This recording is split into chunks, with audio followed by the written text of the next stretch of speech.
আজকে তৈরি করব সিদ্ধ ডিমের মেয়োনিজ। ভাবা যায় সিদ্ধ ডিম দিয়ে মেয়োনিজ? ভাইরে ভাই, এত স্বাদ, এত পারফেক্ট এই মেয়োনিজটি হয়ে থাকে।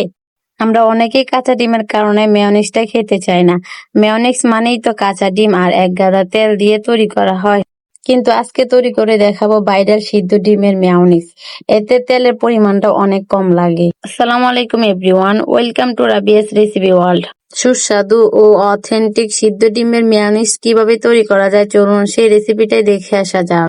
আজকের মেয়োনিজ তৈরি করার জন্য আমি এখানে 1/4 কাপ সয়াবিন তেল নিয়ে নিয়েছি আর একটি সিদ্ধ ডিম নিয়েছি। আপনার পরিমাণে বেশি বানাতে চাইলে ডিমের পরিমাণও বাড়াতে হবে। তারপর গুঁড়া দুধ নিয়েছি 2 টেবিল চামচ আর 1 টেবিল চামচ নিয়েছি চিনি, হাফ টেবিল চামচ কালো গোলমরিচের গুঁড়ো নিয়েছি।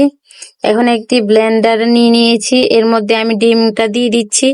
আমি ডিমটাকে ছোট করে কেটে নিয়েছি যাতে করে ব্লেন্ড করতে সুবিধা হয়। এখন এতে 1 টেবিল চামচ চিনি দিয়ে দিচ্ছি আর হাফ টেবিল চামচ গোলমরিচের গুঁড়ো দিয়ে দিচ্ছি। প্রথমে সামান্য পরিমাণ তেল দিয়ে দিব, তবে সবগুলো তেল একসাথে দেওয়া যাবে না, অল্প অল্প করে তেল দিতে হবে আর ডিমগুলোকে ব্লেন্ড করে নিতে হবে। এই ঢাকনাটা দিয়ে তারপর কিছুক্ষণ ব্লেন্ড করে নিচ্ছি। 10 সেকেন্ডের মতন ব্লেন্ড করে ঢাকনাটা খুলে আমি আবারও তেল দিয়ে দিয়েছি কিছুটা পরিমাণ। এখন আবারও ব্লেন্ড করে নিচ্ছি। আবারও কিছুক্ষণ ব্লেন্ড করে ঢাকনাটা খুলে এগুলোকে একটু ভালোভাবে নেড়ে দিচ্ছি। এখনো ভালোভাবে ব্লেন্ড করা হয়নি, আমার ডিমগুলো এখনো আস্ত রয়ে গিয়েছে। এখন আমি এতে হাফ টেবিল চামচ ভিনেগার দিয়ে দিচ্ছি। আপনাদের হাতের কাছে ভিনেগারটা না থাকলে লেবুর রস দিয়ে দিতে পারেন হাফ টেবিল চামচ পরিমাণ। এখন আমি আবারও ঢাকনাটাকে লাগিয়ে ব্লেন্ড করে নিব। এই মেয়োনিজটা আপনারা বাসায় একবার বানিয়ে ট্রাই করলে আশা করি আপনারা এই মেয়োনিজের ফ্যান হয়ে যাবেন আর কখনো কাঁচা ডিমের মেয়োনিজ তৈরি করে খাবেন না। আমি 2 মিনিটের মতন ব্লেন্ড করে নিয়েছি। এখন এই পর্যায়ে আমার মেয়োনিজটা হয়ে গিয়েছে। আমি একটু চামচের সাহায্যে দেখিয়ে দিচ্ছি এর ঘনত্বটা। আমি এর মধ্যে সম্পূর্ণ তেলটাই অ্যাড করেছি, তবে ধাপে ধাপে যতবার ঢাকনা খুলেছি ততবার একটু একটু করে তেল দিয়ে দিয়েছি। এখন আমি আপনাদেরকে দেখিয়ে দিচ্ছি, দেখুন মেয়োনিজের ঘনত্বটা কতটা বেশি।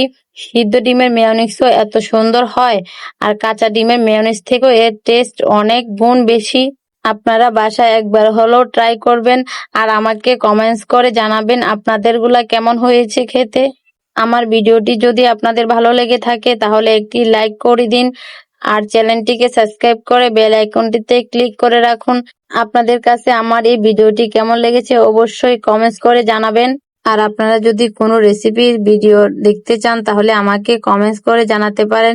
আমি পরবর্তীতে আপনাদের জন্য সেই ভিডিওটা নিয়ে আসার চেষ্টা করব।